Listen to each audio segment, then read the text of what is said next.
Dan pemirsa, untuk mengetahui informasi terkini, kita akan bergabung dengan jurnalis NTV. Sudah ada Emir Hamzah dan juru kamera Indarmawan Hadade langsung dari Polda Metro Jaya.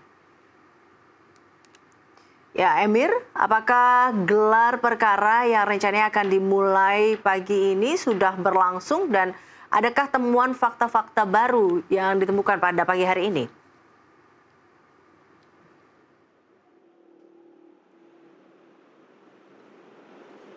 Ya, Eliza dan pemirsa Nusantara TV, memang benar gelar perkara pada hari ini digelar oleh penyidik di Treskrim Polda Metro Jaya, di mana tadi sejak pukul 10 pagi hari tadi sejumlah pihak yang memang diundang oleh penyidik ini telah datang. Adapun memang sejumlah pihak ini terdapat 4 ahli yang diundang, diantaranya ahli autopsi forensik, toksikologi, cyber, serta psikologi forensik. Dan juga ini pihak penyidik menggunakan 3 pihak eksternal, diantaranya Komnas HAM, Kompolnas, serta Kementerian Luar Negeri itu sendiri. Adapun memang nantinya pada gelar perkara ini akan dilakukan pembukaan begitu hasil dari autopsi yang dilakukan selama 2 minggu lamanya ini, dan nanti akan diberikan sejumlah pandangan-pandangan oleh para ahli serta pandangan dari pihak eksternal seperti Kompolnas, Komnas HAM hingga Kementerian Luar Negeri. Adapun memang setelah nantinya gelar perkara ini dilakukan akan ada ANEV atau analisis dan evaluasi yang nantinya akan menjadi sebuah kesimpulan dan akan diumumkan kepada publik, ataupun informasi yang kami dapat memang pada hari ini nantinya setelah gelar perkara akan dilakukan rilis secara bersamaan hasil dari gelar perkara yang merupakan penyebab dari kematian Arya Daru Pangayunan, diplomat muda Kemenlu. Adapun tadi memang Kompolnas yang diwakilkan oleh Komisioner Kompolnas Hairul Anam ini sempat memberikan keterangan sedikit, di mana memang dia menyatakan bahwa selama ini proses dari peristiwa ini memang sudah jelas, di mana terdapat 3 tempat yang memang menjadi fokus utama seharusnya oleh penyidik, diantaranya seperti kos-kosan, tempat perbelanjaan, serta adapun kantor dari Arya Daru Pangayunan itu sendiri. Namun memang pada hari ini yang dapat kami informasikan, pihak keluarga tidak hadir atau tidak diundang oleh penyidik untuk menyaksikan gelar perkara. Ini yang menjadi perhatian khusus juga dari pihak Kompolnas. Berikut keterangan dari Komisioner Kompolnas Hairul Anam. Hari ini agendanya adalah rapat ANEV ya, evaluasi, update, dan sebagainya. Yang kami dengar juga mungkin nanti juga ada ahli, sehingga kalau kepentingan di Kompolnas itu mengukur apakah proses penanganan kasus ini sesuai dengan prosedurnya, itu yang pertama. Yang kedua, berbagai substansi yang ada, ya apakah ditelusuri dengan baik ataukah tidak.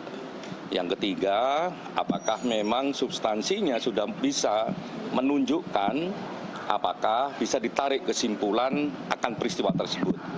Gitu. Ujungnya ya mungkin hari ini. Kalau ada tambahan dan sebagainya ya mungkin enggak. Dalam waktu yang dekat pasti akan ada kesimpulan. Ya, memang Eliza dan pemirsa Nusantara TV, ini setelah penyidikan selama 2 minggu lamanya, sejumlah temuan-temuan baru ini telah diungkapkan, di mana diantaranya memang penyidik ini telah mendapatkan begitu tas yang pada saat korban ini melakukan kunjungan ke rooftop Kemenlu selama kurang lebih 1,5 jam ini, tas korban ini ditemukan di lantai 12 di dekat tangga. Dan juga penyidik ini telah memberikan informasi bahwa tas tersebut berisikan rekaman medis dari korban di salah satu rumah sakit Jakarta. Namun memang penyidik ini belum dapat menginformasikan lebih hasil dari rekam medis yang ditemukan. Selain juga memang lakban kuning yang digunakan untuk ditemukan korban ini, terlihat lakban kuning ini memang diinformasikan bahwa lakban tersebut merupakan lakban yang sudah cukup lama, yang memang dibeli ketika bersama sang istri, yang lakban tersebut berada di Yogyakarta yang merupakan tempat tinggal dari sang korban. Selain juga lakban tersebut ini merupakan identik begitu ya dengan para diplomat muda ketika ingin berdinas ke luar negeri, sehingga lakban kuning ini digunakan untuk mengetahui barang-barang dari para diplomat yang ingin bertugas ke luar negeri. Selain itu juga kamar 105 indikos ini menggunakan 2 akses, yaitu akses pintu serta jendela, di mana akses pintu ini terdapat 3, yang akses slot, akses manual, serta akses menggunakan kartu akses. Ini ketiga-tiganya ini memang terkunci dari dalam, serta dari jendela itu sendiri ini terkunci juga dari dalam, sehingga ini yang menimbulkan pertanyaan bagaimana sang korban ini apakah memang ditemukan ini terbunuh atau memang ini merupakan proses percobaan bunuh diri. Selain itu juga memang pihak penyidik ini telah melakukan penyitaan kurang lebih 20 titik CCTV, di mana 20 titik CCTV ini berasal dari beragam titik yang merupakan rangkaian dari 7 hari sebelum kejadian ditemukannya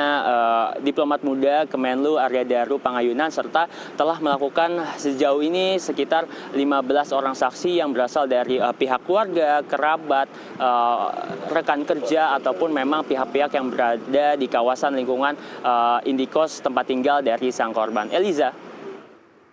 Baik, Emir, terima kasih tentunya atas laporan Anda. Kita akan menantikan tentunya terkait dengan hadirnya ahli dan pihak eksternal dalam gelar perkara kali ini. Terima kasih Emir Hamzah dan juru kamera Indar Mawan Hadade melaporkan langsung dari Polda Metro Jaya. Ya pemirsa, Menteri Lingkungan Hidup